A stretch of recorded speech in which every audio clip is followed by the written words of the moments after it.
If you're new to my channel, I'm Armand Cruz. I'm a real estate broker here in the Philippines and I sell properties in Laguna, Cavite, and Batangas. So if you're looking for a property or looking to sell your property, I invite you to subscribe to my channel, hit the notification bell, or you can also contact us on our Viber, WhatsApp, and iMessage. The number is posted on the screen.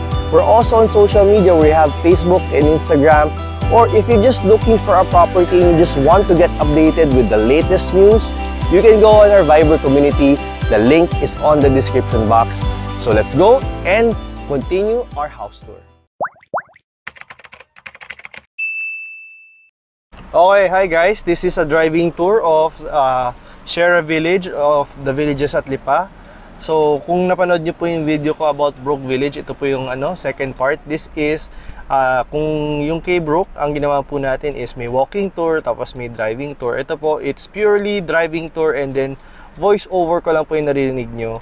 So pagpasok po natin, this is yung gate natin. If you have followed yung previous video ko or project update ko about the villages at Lipa, matagal na po natapos itong video itong gate na to. So as you can see, maganda na yung tubo ng mga halaman, medyo maganda-ganda na po. Thank you. So pagpasok natin, ito pong nasa right side natin, dito po yung itatayo nating bagong condo development ni the villages at Lipa.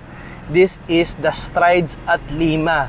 So meron po tayong ino-offer mga studio units dyan, meron tayong 1 bedroom, meron tayong 2 bedroom.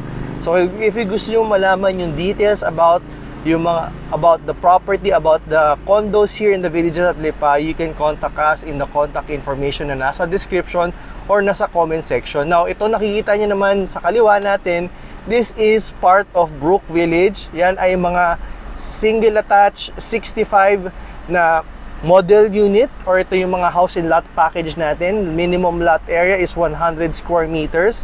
Ito nakikita nyo yung color blue sa kaliwa, yan yung dati nating model village. So, ito naman sa right side natin, we are passing through isa rin sa mga bagong development dito sa the villages at Lipa. Ito naman po si Meadow Village. So abangan nyo po, meron po akong video na ipopost about Meadow Village very soon. Abangan nyo po yan.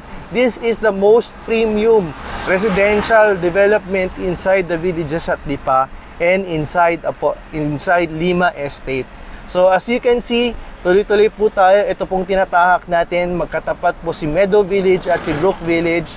And pupunta po tayo ngayon sa Sierra Village. Ipapakita ko lang sa inyo ang isang sneak peek kung ano bang itsura na ngayon nitong binili nyo or nitong tong development dito sa may Lipa.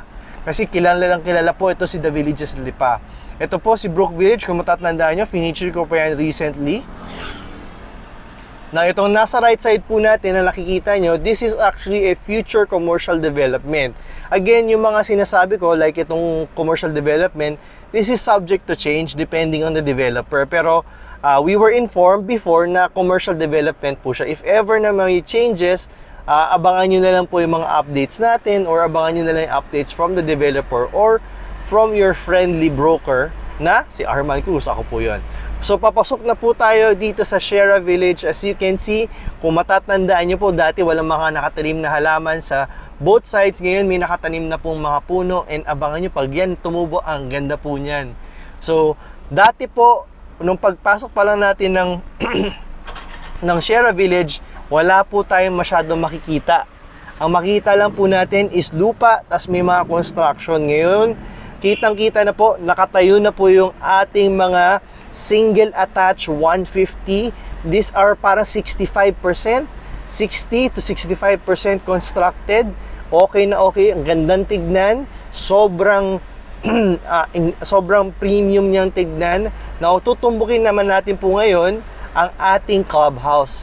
Yung clubhouse natin, it has a multi-purpose hall. Meron po siyang landscape garden, parks and playgrounds. Meron po tayong adult and kiddie pool. Meron din tayong basketball court. Ang projected turnover po niya more or less is first quarter of next year, or pinaka worst case scenario na po is March of 2025. So ito po yung ating clubhouse. As you can see, halos patapos na siya, finishing touches na po siya. Ngayon, kakaliwa naman tayo, mamaya doon tayo sa kabilang side, iikot na natin kasi meron lang tayong limitation sa pwede nating ikutin. So, nandito na tayo sa malapit sa clubhouse, sa left side. Ito po yung mga units. Mostly po dito, mga single attached 150 ang ginagawa. Mga single detached na 119 ang ginagawa. Kaya ang gandang tignan. Tulad nito, ito, sobrang ganda pong tignan. Ang lawak po ng kalsada. Approximately 10 to 12 meters of lapad ng kalsada. Tapos, meron po tayong 2 carport. So, at least, may iwasan po yung pagpapark sa labas. Ngayon, kakaliwa tayo kasi may limitations tayo since kino-construct pa lang, hindi po natin pwedeng i-feature lahat or buong parts ng village. So, nandito na tayo sa sa kabilang side. So, ito mostly mga single detached 119 and single attached na 150 yung mga ginagawa po dito. So, yan po. So, kitang-kita po niyan, nasa right side po natin, almost matatapos na, single attached 150 square meters. Diba? Ang ganda. And dito naman sa left side natin, hilera po ng single detached 119 square meters. Kung di niya pa po napapanood yung video ko about single detached 119, go back, baba ka dun sa, sa description, nandyan po yung link, panoodin niyo po siya. This is the most sellable unit dito po sa The Villages at Lipa. Sobrang mabenta po niya. Actually, after more than a year na wala pong inventory, ngayon lang po sila naglabas. Kaya po, if naghahanap kayo ng 4 bedrooms na single detached below 10 million, inquire na po kayo habang meron pa, lalong-lalo na't meron pa tayong mga corner lot. So, punta tayo doon sa kabilang side. Imbis na mag-left, mag-right naman tayo sa clubhouse. So, kanina, pinakita po natin yung paggaling clubhouse, kakaliwa. Ngayon, paggaling clubhouse, doon tayo sa other side, sa right side po niya. So, kanina, ito po yung mga nilagpasan natin ng mga single detached na 150 and single attached 150 square meters at single attached na 119. So, ngayon, doon sa kabilang side naman tayo ng clubhouse, pababa naman po tayo. Dito, mostly po, nandito po yung ating mga single detached na 103 and nandito po yung ating mga lote, nandito rin po atin yung mga ibang townhouse. So ito po yung mga hintayin lang po natin yung ating escort. So balik po tayo. Tuloy po tayo sa ating tour of the other side or yung pababang part po ng ang Shera Village. So makikita nyo dito sa side na to, ito pong side na to, ito po yung huling binenta or yung huling binenta or hindi pa masyadong binibenta. Ito nasa left side natin, mostly po dyan ang binenta ay lot only, kaya makikita nyo walang construction. So as is na po yan.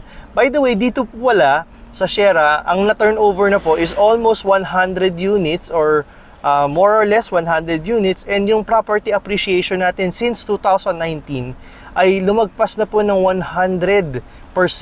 So if nakapag-invest ka dito since 2019, dumoble na po yung investment nyo. And as you can see, iba po yung contour dito sa side na to. Kung dun sa kabila medyo mas flat siya or gradually sloping, dito kitang-kita nyo meron mga parte na pataas or meron tayong mga pataas po na mga parts dito sa village.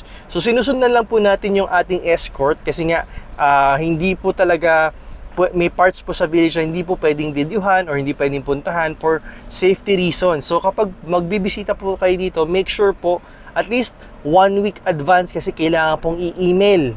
Okay? Kailangan pong ipaalam muna para at least alam natin kung papayagan tayong umabot dun sa mga parts na gusto natin puntahan. So, andito na tayo. Medyo papunta na tayo sa dulo ng village. Makikita nyo, iba talaga yung contour niya, mataas. Medyo palapit na tayo sa dulo, kung makikita nyo, di ba? First time ko makikita itong dulong part ng Shera Village, itong other side. Actually, itong parte na po to, kung ang address po natin, kasi sa kaalaman po ng lahat, Lipa to. Pero meron pong part si Shera na Malvar. Ito po yung parte na Malvar, yung address niya. So kung makikita nyo, iba talaga yung contour dito. Talagang sloping siya. So iba yung contour. Medyo ako, I'm also a fan of yung rolling or sloping na design kasi it makes it interesting. Hindi siya masyadong boring. Ayan, so talagang umabot tayo hanggang dulo. Thank you, Kuya Guard. So siguro dito na natin tatapusin yung ating video. If you would like to know more about Sierra Village or other properties na ino-offer dito sa The Villages at Lipa, you can contact us in the contact information posted on the screen. Nandyan aming Viber, WhatsApp, and also nandyan po ang aming iMessage. We are also active on social media. We're on Facebook, Instagram. Meron na rin po tayong LinkedIn. Hindi lang po namin na-update. Meron tayong TikTok. Marami po tayong social media. We're trying to update that for you. Now, if you're still looking around, you just want to get updated with the properties that we're selling, hindi pa kayo ready, you can join our Viber community. We regularly update that with newly launched projects, mga promos, and also mga latest listings natin na pinabibenta ng mga may-ari. Once again, this is Arman Cruz, and sana nagustuhan nyo ang ating driving tour. See you soon, guys. God bless!